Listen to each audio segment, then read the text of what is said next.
Chaque domaine technoscientifique a son Graal, une découverte qui pourrait métamorphoser les prouesses de l'humanité dans ce domaine.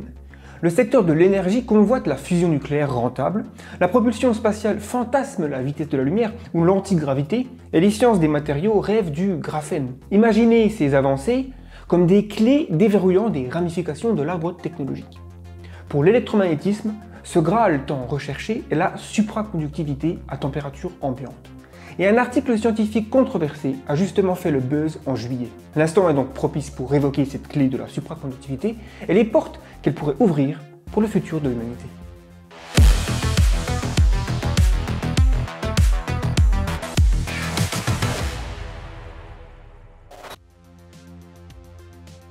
Les électrons des particules chargées électriquement se déplacent dans les matériaux grâce à l'énergie électrique et les forces quantiques régissant les atomes.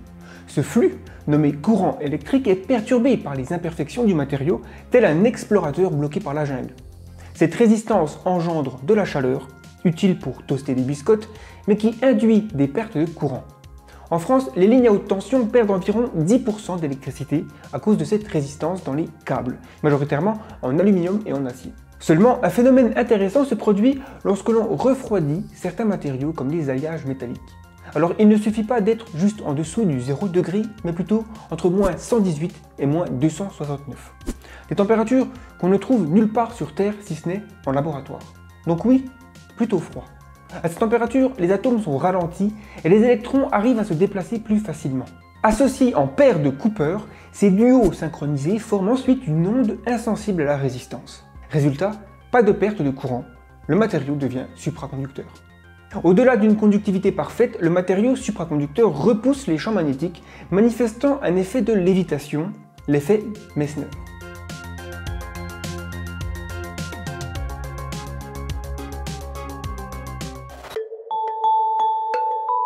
La supraconductivité offre une multitude d'avantages technologiques, et ce n'est pas qu'une vision pour le futur. En parlant de Saint Graal, vous pourriez penser qu'il se classe aux côtés de la fusion nucléaire. Mais les supraconducteurs ont déjà engendré des applications remarquables. Grâce à des avancées comme l'azote liquide, la recherche sur la supraconductivité s'étend sur plus d'un siècle, engendrant des IRM, des accélérateurs de particules, et plus récemment, les prémices des ordinateurs quantiques. Soulignons que les aimants supraconducteurs figurent parmi les plus puissants connus, ouvrant ainsi une multitude de perspectives. Mais forcément, maintenir constamment un matériau à moins 200 n'est pas très pratique pour une adoption de masse. L'article qui a rapidement fait le tour du web est apparu sur Arxiv le 22 juillet sous le titre « Le premier supraconducteur à température ambiante et à pression ambiante ». Des scientifiques coréens, dont je m'abstiendrai de prononcer publiquement le nom, affirment avoir produit le LK99, un matériau présentant toutes les caractéristiques d'un supraconducteur à température ambiante, y compris l'effet Meissner.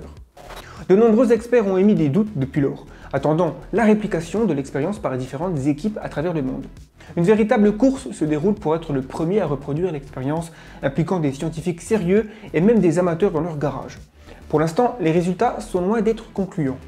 Il faut savoir que cette expérience n'a pas encore été soumise à l'examen par les pairs, une étape cruciale dans la démarche scientifique.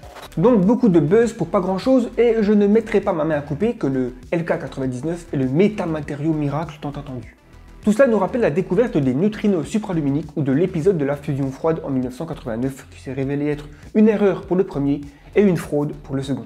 Cependant, si cette expérience ou une autre à l'avenir confirme effectivement la découverte du premier matériau supraconducteur à température ambiante, nous pourrions être confrontés à un moment tout aussi révolutionnaire que la mise au point du transistor.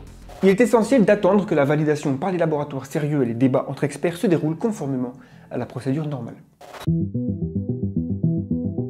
Dans une ère où l'optimisation des énergies renouvelables pour leur compétitivité sur le marché est primordiale, gaspiller une considérable part d'électricité en cours de route pose souci.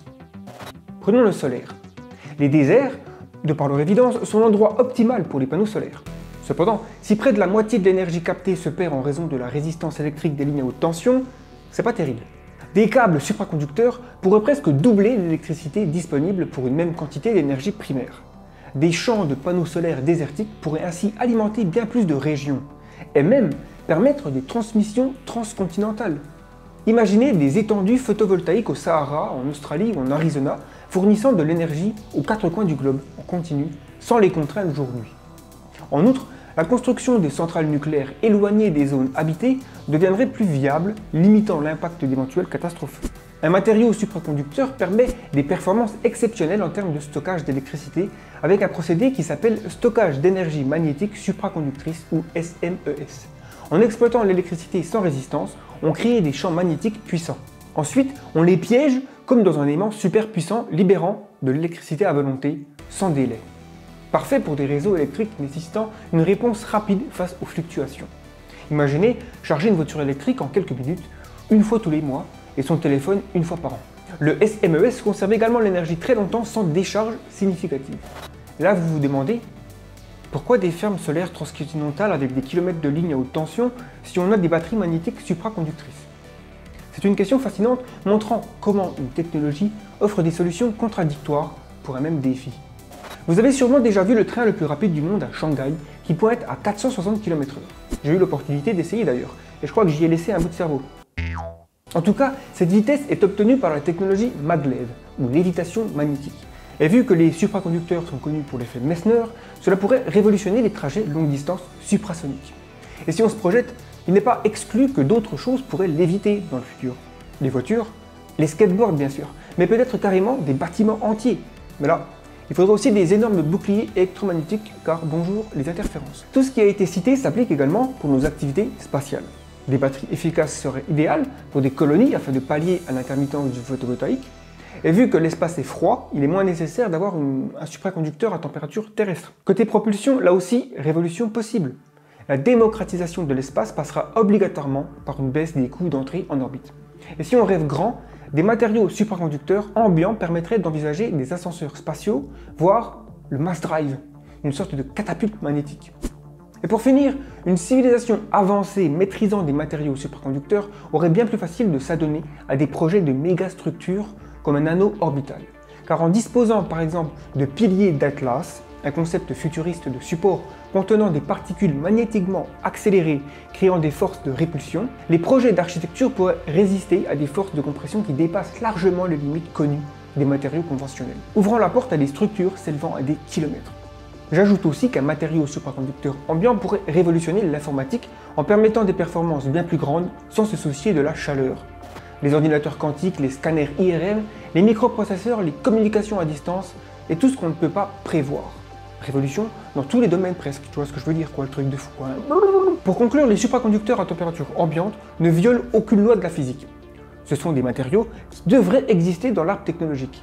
Il ne manque plus qu'à les trouver. Ce qu'on finira par faire tant qu'on est de la partie. Une fois dans la poche, des applications qui nous paraîtraient magiques deviendraient réalisables. C'est souvent le cas lorsqu'on parle de technologies avancées. Nous sommes très loin d'avoir exploré l'ensemble de l'espace technoscientifique, et ce qui s'y trouve est indiscernable de la magie, pour un observateur ne possédant pas les connaissances requises. Ah, ce que je donnerais pour voir le 23e siècle.